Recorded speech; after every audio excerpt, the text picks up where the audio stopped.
All right, it's match review time. We got Wallace Dilley versus Brad Grundy. We're going to take a look at this match. First, we'll just play this clip of him versus Rickard. If you guys forgot this match where Wallace ended up losing, but he certainly was not too far off. I mean, you saw in round two him getting a nice pin on Rickard, although he would end up losing this match. Let's see if we can go to the later rounds. I think when Rickard was able to kind of get his press in behind it, at least in round one, he was able to pin Wallace. I believe this is round three. Wow.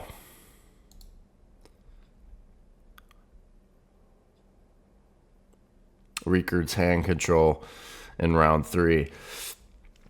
Impressive, but you're going to see... So, yeah, Wallace ended up losing that match, but you're going to see what he's able to do against Brad Grundy. I think there's a pretty significant weight difference here, maybe 50 or 60 pounds, but let's take a look at this match here. This is round number one. Somebody here wants to see Wallace lose.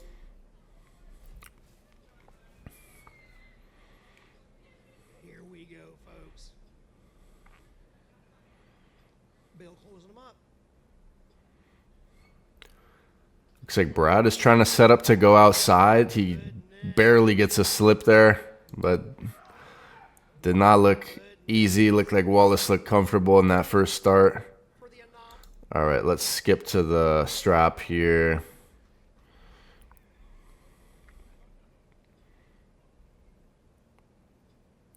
Brad trying to post up. He can't really apply any pressure. He has to lift his elbow up. Wallace completely dominant. Completely. Let's go to the restart here.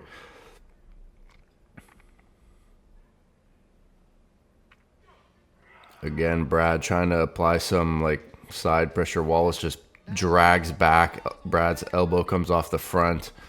Brad, very north-south. Complete domination, to be honest.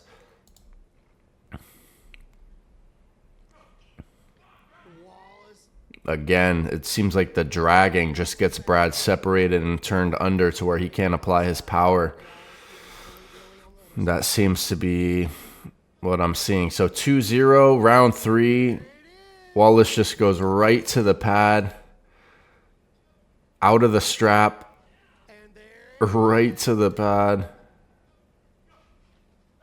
Brad, a guy who's super technical, but it looks like the strength difference was just too much. Brad is a little bit perplexed as to what happened. He's like, let me try something else. Let me see if this will work. I'm not sure what they're talking about, but Brad wants to try something different. This is not an official match. He's already lost, but he wants to try something different here. And as you see, Wallace just too much overall strength. Very good match. I wonder if he wants to be back in East versus West or who he wants to face, but very dominant performance there. And we see Brad Grundy training with Brian Shaw right now, which is pretty interesting. Now, I want to take a look at some of the comments on this match.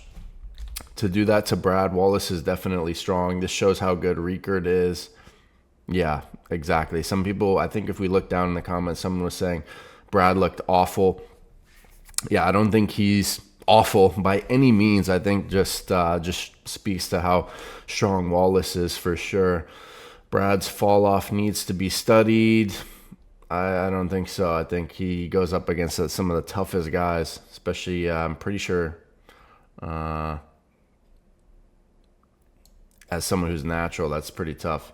I would assume he's natural. I'm not sure, but Brad was outsized. Sadly, he still did a respectable job. That Wallace dude damn near pulled him across the table. Yeah, his lat strength looked like he just completely separated Brad with like a dragging back pressure, just way too strong. Brad should pull no more above than 105 when it comes to the top. Yeah, it's so tough to, like, the days of somebody being at a lighter weight and competing with super heavyweights is almost gone. Like when John Brzenk was just like 90 or 95 kilograms beating the super heavyweights. I don't think stuff like that is as realistic nowadays with sauced up super heavyweight genetic freaks in the sport nowadays. It's just completely different. But what did you think about that match?